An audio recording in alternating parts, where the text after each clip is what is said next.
Welcome to another episode of Show and Tell Books. I'm Chantel, And I'm Amber.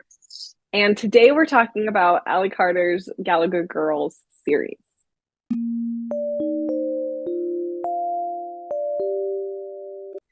I'm so excited we're talking about this, even though the books originally came out ages ago. For those of you who don't know, Gallagher Girls is about a school for exceptional young women, geniuses, to learn how to be spies.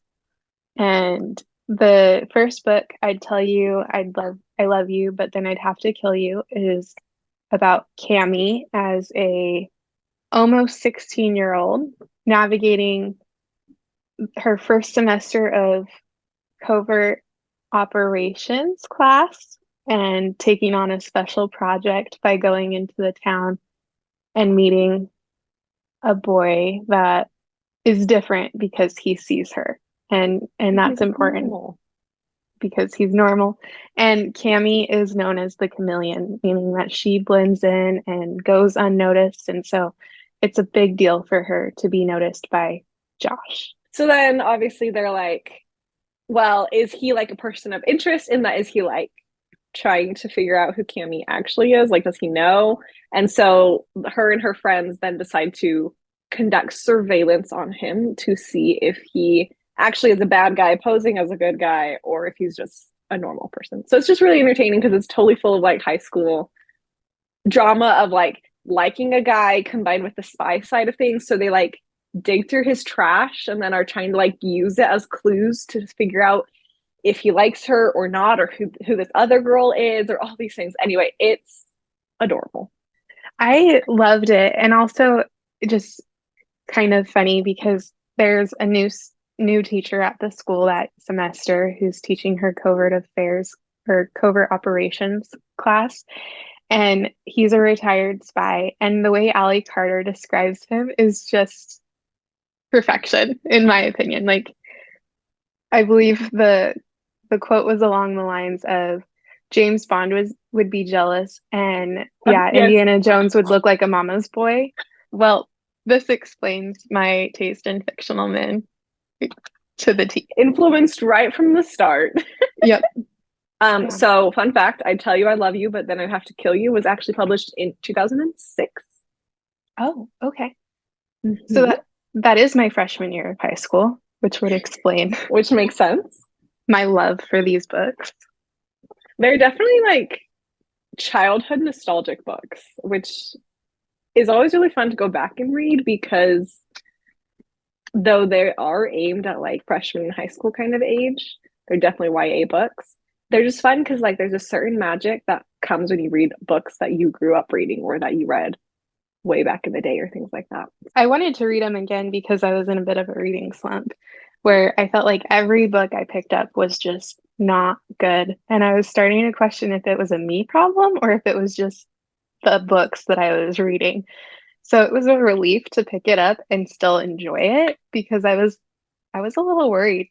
Those reading slumps are harder, which is why like it is helpful to have some of the books you grew up reading or books that you know you'll always like, simply because then it's like a good reset also as to where you are, but also like kind of as a standard for what other books are.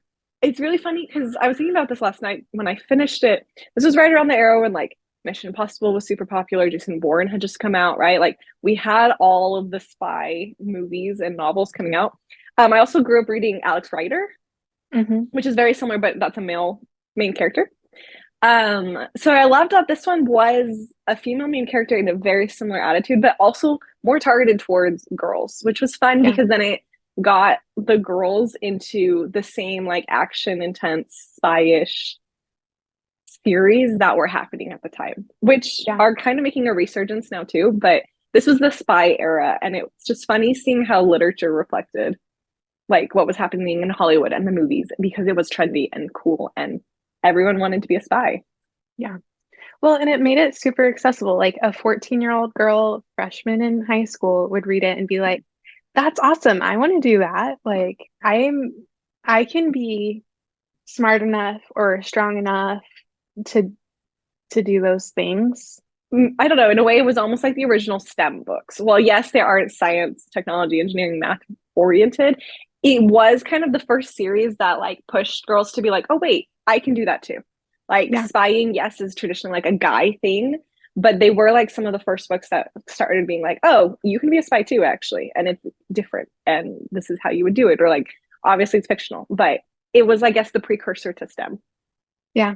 I think so, especially because like it's small parts of the book, right? But it still references STEM very Mm-hmm. blatantly. And it kind of causes you to suspend belief a little bit or suspend reality and embrace belief a little bit because you're supposed to think that these 15-year-olds are taking PhD level chemistry Or like ultra calculus. or ultra calculus. Yeah, like they're geniuses. Uh, which is great. Like it goes back to that empowering women, which is interesting because this time around reading it, it's been years since I read it last. I picked up on a few things that I don't think I noticed before, like Cammie's relationship with food. I guess we'll start there. Because Macy, her new roommate, gets introduced and makes some comment about, I only eat 800 calories a day. And Cammie's like, we burn more than 800 calories in P&E. And Macy eats like Like a green salad. salad with no dressing every lunch and dinner. And Cammie makes some comment about like anorexic behavior, and it's very offhanded, right? It's not a heavily forced subject, but later on in the book, Cammie notes that Macy's eating habits has changed. So I thought that was an interesting approach from Allie Carter, where she uses Cammie's relationship with food. Cammie's constantly shoving something in her mouth, like whether it's a corn dog at a fair, carnival. She talks about creme brulee like at least 3 times. Other than the beginning, when the new teacher who's very attractive comes and like half the sophomore class decides to skip breakfast so that they can look pretty for their first class with him, which is relatable for a lot of people, I think. But other than that, one thing I definitely agree, like she eats food and it is part of the novel. So I do think it's interesting how they juxtaposed um Cammy and her relationship with food with Macy, and how her relationship with food evolved because she realized it was not sustainable. Yeah, I just thought it was super subtle, which I've read a few books last year that addressed anorexia or eating disorders, and they did it in a much more, like I would say, heavy-handed way. And for being written at about the same time, they did it in a way that now, 20 years later, we look at and say that's not a healthy way to address an eating disorder. Mm-hmm. Um, and I'm not saying Allie Carter's way was a great way to address it, but it was kind of a subtle way of saying, that's part of the teenage experience. Like a lot of girls in this age group have unhealthy relationships with food, and I'm gonna address it to some degree. If you relate to it, then you also saw how, because she was doing a lot more exercise and she was like doing training to become a spy, that did not sustain her. And so Macy had to learn what her body needed and addressed that. So it is, I definitely agree.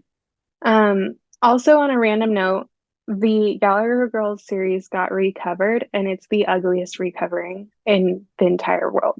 Like I know it's popular for people to talk about the new covers that like Throne of Glass is getting, and they're complaining about that. And I'm like, oh, but look at what they did to the Gallagher Girls series. I 100% agree. Like I was used to the plaid like covers of schoolgirls who went to school as spies, right? And then when I just got when I got it from the library, because I have the physical book, but it's not at my house. Um, I got it and I was like, this is not the book. It's like an orange and black cover, and it's not Yeah, attractive in the least. Nor is it, I think, well targeted towards the like demographic that reads that book. right. I feel like the prior one with like the preppy vibe of it Hmm. was way more targeted. Like my sisters saw it on my bookshelf and they're like, "Oh, what's this? This looks interesting." And I was like, Yeah. "Okay, you have to." But like, whereas I know cartoon covers are super popular right now, but not this way. Like No. they could have, if they wanted to recover it, they could have done like her rappelling down a building or something, in a cartoonish way. But that would have done well. Instead, what they did is not at all marketed towards the like YA teenage demographic that they want. Yeah. Like they did the series dirty by doing this recovering approach. Like I'm just super sad for it, honestly. It kind of hurts my heart. But it makes me grateful that I have the original covers because at least at least they're appealing and market the book better.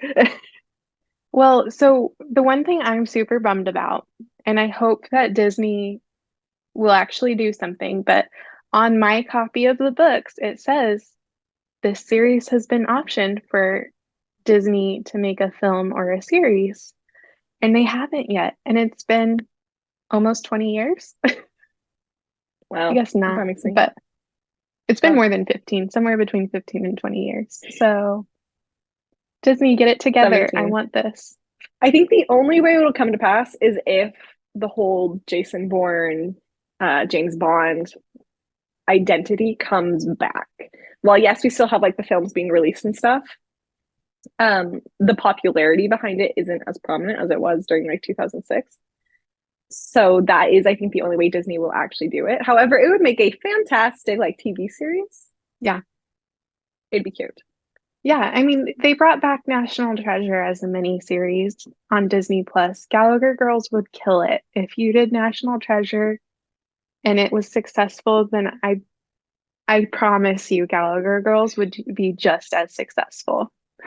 Yeah, yeah. Maybe we should just start a petition. If you think Gallagher Girls should be either a TV series or a movie, let us know because we want to see this happen. And if you're a huge fan of Gallagher Girls and Ally Carter, she's releasing a new book called The Blonde Identity this year. On the note of Ally Carter, she wrote some adult romance novels, I think before Gallagher Girls, and I believe they're out of print and very difficult to find now. One of them was like, I think called Playing Solitaire or Learning to Play Gin was the other one. So if anyone's ever read them or seen them around, please tell me about them because I've been curious for years. Yeah, I'll tell you Yeah. a super embarrassing thing. So when I was younger, I was reading Alex Rider and the Gallagher Girl series. I didn't realize it was MI6, so I thought it was M16. So I'd go and tell my parents, I'm like, oh yeah, it's about the spy who's like going to M16. And my parents were like, there is no M16. And I'm like, yeah, there is. It says it in my book. And my parents were like, that's MI6. And That's so for cute. years, I literally thought it was M16, not MI6. That's really cute. I love that story. Thank you for sharing. Thank you for joining for this episode. Remember to subscribe and leave comments on your thoughts on Gallagher Girls. We'll see you next time. Bye. That was good. That one was good.